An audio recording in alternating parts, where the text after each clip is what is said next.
Oi, pessoal! Hoje nós vamos falar sobre tempo. Estes são os assuntos de hoje. Primeiramente, se o seu projeto for estudar no exterior, é muito importante você saber como estimar o seu tempo para escolher a universidade, o departamento onde você vai estudar, a orientadora ou orientador e assim por diante. Também precisa estimar o tempo que vai levar para você aplicar para a bolsa de estudos, para fazer um plano de estudos e também fazer planos da sua vida, pessoal, financeira, profissional, etc. Para estimar o tempo necessário para se graduar, existem alguns pré-requisitos. Descubra em quanto tempo você pode se graduar, segundo as suas possibilidades pessoais, em quanto tempo você deve se graduar, segundo a universidade, e em quanto tempo os alunos se graduam, em média, nessa universidade ou nesse departamento. Por exemplo, se você for ao website da Universidade de Melbourne, na Austrália, você vai ver que você deve terminar o curso em 2 anos full-time. Em inglês, full-time significa tempo integral e part-time significa tempo parcial. Isso significa que você deveria se graduar em 2 anos, full-time, e se o seu programa permite que você faça tempo parcial, você levaria 4 anos para fazer o tempo parcial. Porém, vamos supor que você, por motivos financeiros ou motivos pessoais, precisa terminar antes ou depois disso. Então, é importante no seu planejamento você saber se você tem a capacidade de se graduar no tempo que a universidade está falando. Você pode fazer adaptações e fazer o curso do mesmo jeito. Como eu posso descobrir o tempo médio em que as pessoas se graduam numa universidade? Você pode entrar no website da universidade e procurar as estatísticas. Muitas universidades oferecem estatísticas do tempo em que as pessoas se graduam em média, além de outras informações, como, por exemplo, de onde vêm os estudantes, a porcentagem de estudantes que conseguem emprego e o salário delas quando elas se graduam de diferentes cursos. Outra forma de descobrir o tempo médio é perguntando para os alunos e graduados daquele departamento.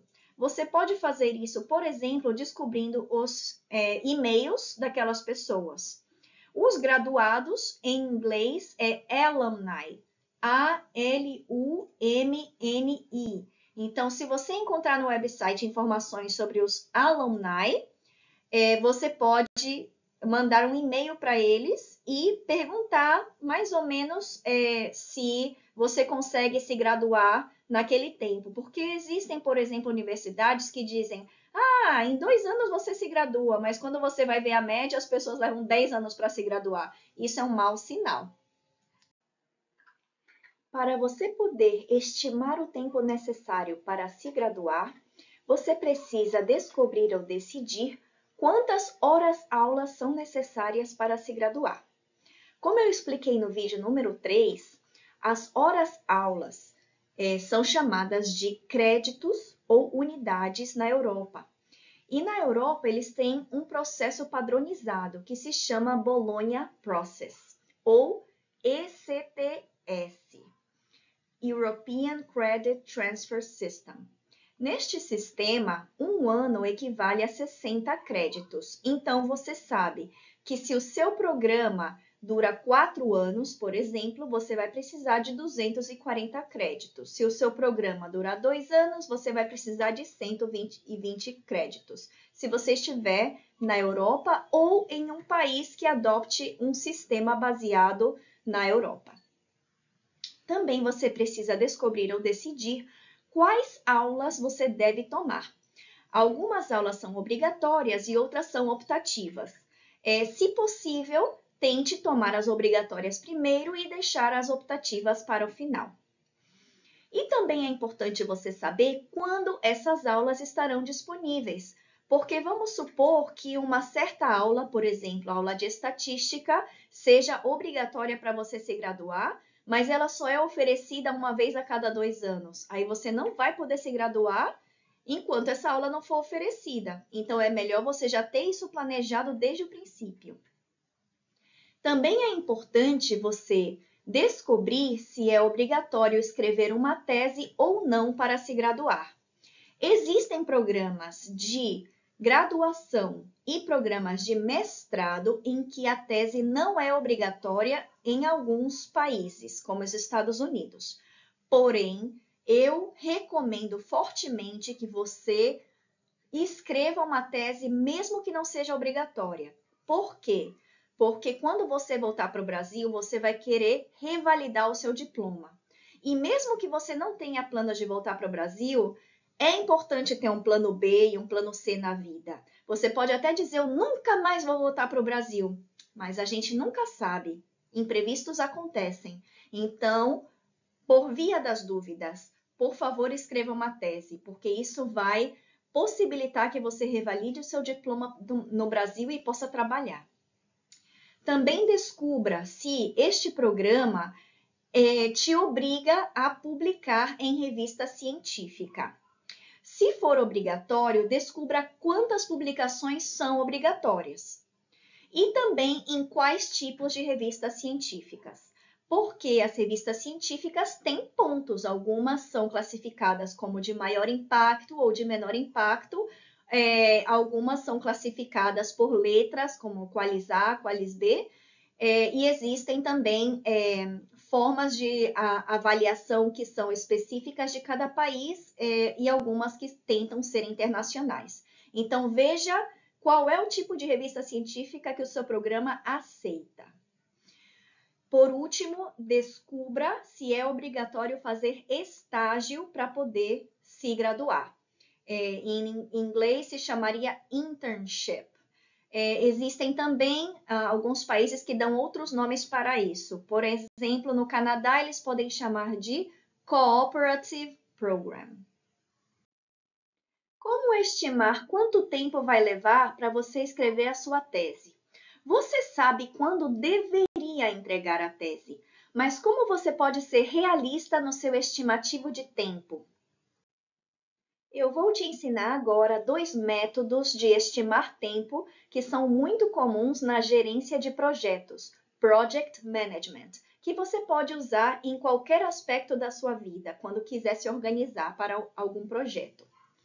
O primeiro se chama Método de Estimação Distribuição Triangular, em inglês Triangular Distribution. Nele, você vai tentar descobrir qual é o pior caso. Você vai estimar qual seria o máximo número de meses que você poderia levar para escrever a sua tese. Depois, você vai tentar descobrir a média. Pergunte a professores, estudantes, graduados ou procure estatísticas no website da universidade sobre quantos meses, em média, os estudantes levam para escrever uma tese no seu departamento. Depois, por último, tente descobrir qual seria o melhor caso. Estime qual seria o mínimo número de meses que você poderia levar. Você vai somar o pior caso, a média e o melhor caso. E, por último, vai dividir o resultado por 3. Você vai pegar esse resultado e vai planejar as suas atividades com base nesse número de meses. Resumindo esse primeiro método, você vai somar o pior caso, que seria o caso pessimista, a média, que seria o caso mais provável, e o melhor caso, que seria o caso otimista, e vai dividir o resultado por 3. E este vai ser o tempo provável que você vai levar para escrever a tese. Por exemplo, vamos imaginar que o prazo máximo para entregar a tese são 24 meses. Este seria o pior caso ou o caso pessimista. Depois, quanto tempo em média os alunos levam para entregar a tese? No seu departamento, são 6 meses. E por último, a estimativa mais otimista seria 3 meses. Vamos somar 24 mais 6 mais 3, isso dá 33. Você pega 33, divide por 3. Então, isso dá 11. Significa que você tem que fazer um projeto, um plano de estudos em que você vai levar 11 meses para escrever a tese. O segundo método para estimar tempo que eu vou ensinar para você hoje se chama distribuição Beta-PERT, ou Beta-PERT Distribution. Este método vai dar mais peso ao caso mais provável, ou seja, a média. Vamos imaginar que o caso mais pessimista se chama P, o caso mais provável se chama M, porque é a média, e o caso mais otimista é o O. Você vai pegar P mais M vezes 4 mais O.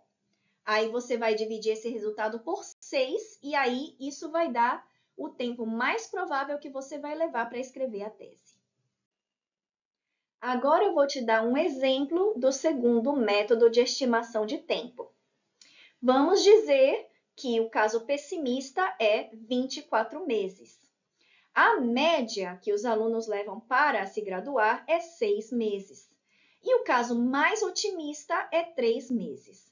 Vamos fazer 24 mais 6 meses vezes 4 mais 3. Isso dá 51. Eu pego esse resultado e divido por 6. Então, baseado neste número, que dá 8,5, você vai se planejar para escrever a tese em 8 meses e meio.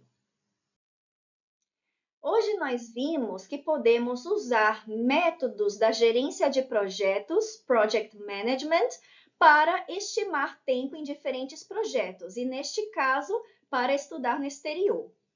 Nós vimos que existem certos pré-requisitos para estimar esse tempo e vimos 2 métodos muito comuns na gerência de projetos que você pode aplicar nos seus estudos.